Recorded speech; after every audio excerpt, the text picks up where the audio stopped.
വെക്കാൻ അവരെ കൊടി രണ്ടു കൊടി ഉപേക്ഷിക്കുകയല്ല, കോൺഗ്രസിന്റെ കൊടി തന്നെ ഉപേക്ഷിക്കേണ്ടി വന്നത്. അങ്ങനെയുള്ള ഒരു നേതാവിനെയാണ് ഇന്ത്യ മുന്നണി പ്രധാനമന്ത്രി സ്ഥാനത്തേക്ക് ഉയർത്തുന്നത്. ചോദ്യങ്ങൾക്ക് മറുപടി പറയാനാവില്ല, ഒരു രാഷ്ട്രീയ നിലപാട് സ്വീകരിക്കാൻ കഴിയില്ല. മത്സരിക്കുന്ന കാര്യം തന്നെ വോട്ടർമാരോട് തുറന്നു പറയാൻ ആർജവമില്ലാത്തൊരു നേതാവാണ് രാഹുൽ ഗാന്ധി. അതാണ് കോൺഗ്രസ് ഈ ഗതിയിലാവുന്നത്. ഇപ്പോൾ വെച്ച കലം പോലെ കോൺഗ്രസ് ആവുന്നതിന്റെ ഒരു കാരണം ഈ രാഹുൽ ഗാന്ധിയാണ്. എന്താ സംശയമുള്ളത്? ബി ജെ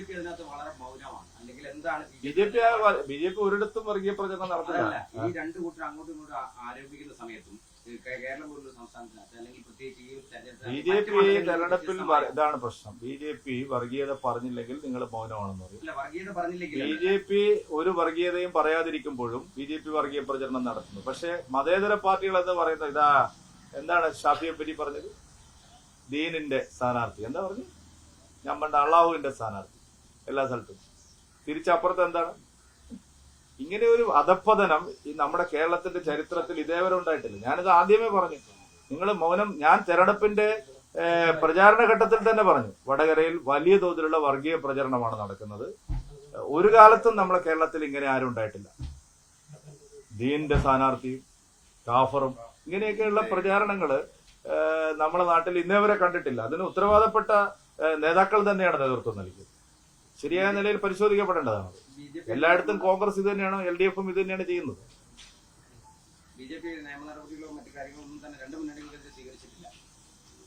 അല്ലെന്ന് ഇവിടെ വടകരയിൽ ഈ കാര്യത്തിൽ എൽ ഡി എഫും യു ഡി എഫും നടത്തുന്ന വർഗീയ പ്രചരണത്തെ സംബന്ധിച്ച് ഞങ്ങൾ പറഞ്ഞിട്ടുണ്ട്.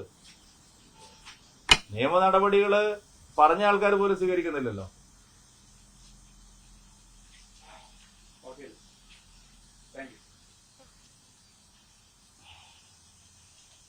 മുസ്ലിം ലീഗ് ഇക്കാര്യത്തിൽ അവരുടെ നിലപാട് പറഞ്ഞിട്ടുണ്ട്, അവരത് സ്വാഗതം ചെയ്തിട്ടുണ്ട്. പ്രധാനമന്ത്രി കഴിഞ്ഞ തവണ 2 തവണ മത്സരിച്ചതാണല്ലോ, അപ്പൊ അതിലെന്താ പ്രശ്നം അവർ ചോദിക്കുന്നത്? ഏറ്റങ്ങൾക്ക് വിവരമില്ലാത്തൊരു ഞാനെന്ത് ചെയ്യാം? പ്രധാനമന്ത്രി 2 തവണ മത്സരിച്ച പോലെയാണോ? വയനാട്ടിലെ തെരഞ്ഞെടുപ്പ് കഴിയുന്നത് വരെ പിന്നെ ഈ കാര്യം വ്യക്തമാക്കാതെ ആളുകളെ പറ്റിച്ചതിനെ നമ്മൾ പറഞ്ഞിട്ടുള്ളൂ. പ്രധാനമന്ത്രി 2 തവണ മത്സരിച്ചുകൊണ്ട് രാഹുൽ ഗാന്ധി അതുപോലെയാണ് ഇവിടെ പറഞ്ഞിരിക്കുന്നത്. എന്റെ വീടാണ് വയനാട് എന്നാണ് പറഞ്ഞത്. എന്റെ കുടുംബമാണ് വയനാട്. ഇനിയിപ്പോ ഏത് കുടുംബത്തിലായിരിക്കും? രാഹുൽ ഗാന്ധിക്ക് ഒരു കുടുംബവും ഇല്ലാത്ത സ്ഥിതിയിലേക്ക് വരികയാണ് ഇപ്പോൾ. മുസ്ലിം ലീഗുകാർക്ക് കുറച്ച് കഴിഞ്ഞിട്ടേ ബുദ്ധി ഉദിക്കുള്ളൂ. ഇല്ല, അതൊക്കെ ഇന്നലെ ഞാൻ പ്രതികരിച്ച ആ വിഷയം. കാരണം അത് പകൽ പോലെ വ്യക്തമാണ്. ഒരു ജനപ്രതിനിധി MLA, വലിയ അപമാന നമ്മളെ സ്വന്തം ഈ മണ്ഡലത്തിലെ MLAയും ഭർത്താവും ചേർന്ന് നടത്തിയ പേക്കൂത്തുകൾ. അധികാരത്തിന്റെ ഹുങ്ക് ഇത്രമാത്രം തലക്ക് പിടിച്ചാൽ ചെറിയ ആൾക്കാരല്ലേ അവരൊക്കെ? രാഷ്ട്രീയത്തിൽ ഉയർന്നു വരുന്ന ആൾക്കാരല്ലേ? ഒരു MLAയും ഒരു മേയറൊക്കെ ആവുമ്പോഴേക്കും ഇങ്ങനെ തുടങ്ങിയാൽ പിണറായി വിജയന്റെ കാലത്തൊക്കെ എത്തുമ്പോഴുള്ള അവസ്ഥ എന്തായിരിക്കും? 3 പിണറായി വിജയന്മാരാവും ഇവരൊക്കെ. അത്രയും ധാർഷ്ട്യവും അധികാര ഹുങ്കുമാണ് അവിടെ കണ്ടത്. പോലീസ് എന്താണ് കാണിക്കുന്നത്? ഈ ഗണേഷ് കുമാർ ആളെ പറ്റിക്കാൻ വേണ്ടിയിട്ട് വലിയ വർത്തമാനം പറയണം. ഗണേഷ് കുമാറിന്റെ വകുപ്പിലാണ്. ആർജവം ഉണ്ടെങ്കിൽ ഗണേഷ് കുമാർ ശരിയായ നിലപാടെടുക്കണം. ഗണേഷ് കുമാറിന് പിണറായി വിജയനെയും കമ്പനിയെയും ഒഴിവാക്കാനും പറ്റില്ല.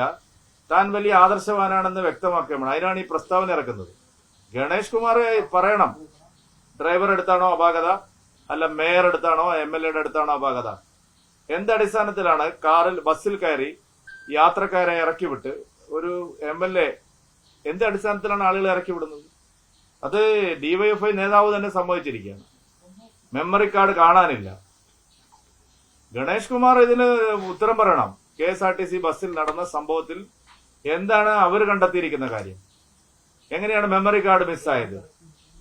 ആരാണ് അതിനുശേഷം ബസ്സിൽ കയറി വന്നത്?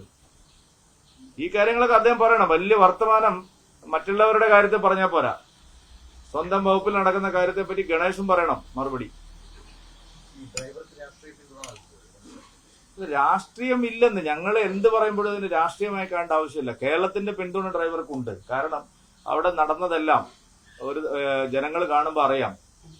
അതുകൊണ്ട് കേരളത്തിലെ ജനങ്ങളിൽ മഹാഭൂരിപക്ഷ ആൾക്കാരും അപൂർവം ചില എന്താ പറയാ, ശങ്കരാടി പറഞ്ഞ പോലെ റാഡിക്കൽ കമ്മികൾ ഒഴിച്ചാൽ ബാക്കി എല്ലാവരും ആ കാര്യത്തിൽ ഡ്രൈവറുടെ കൂടെയാണ്. വയനാട്ടിലേക്ക് തന്നെ വന്നു കഴിഞ്ഞാല് രാഹുൽ ഗാന്ധി രണ്ടിടത്ത് ജയിക്കുകയും വയനാട്ടിൽ രാജിവെച്ച് അത് പ്രിയങ്ക ഗാന്ധിയെ ഇങ്ങോട്ട് കൊണ്ടുവരാനുള്ളൊരു സാധ്യത എന്തെങ്കിലും കാണുന്നില്ല? ഇതൊക്കെ ലീഗുകാരെ പറ്റിക്കാൻ വേണ്ടി വീണ്ടും പറയുന്നതാണെന്ന്. രണ്ടും സംഭവിക്കാനുള്ള യാതൊരു സാധ്യതയില്ല.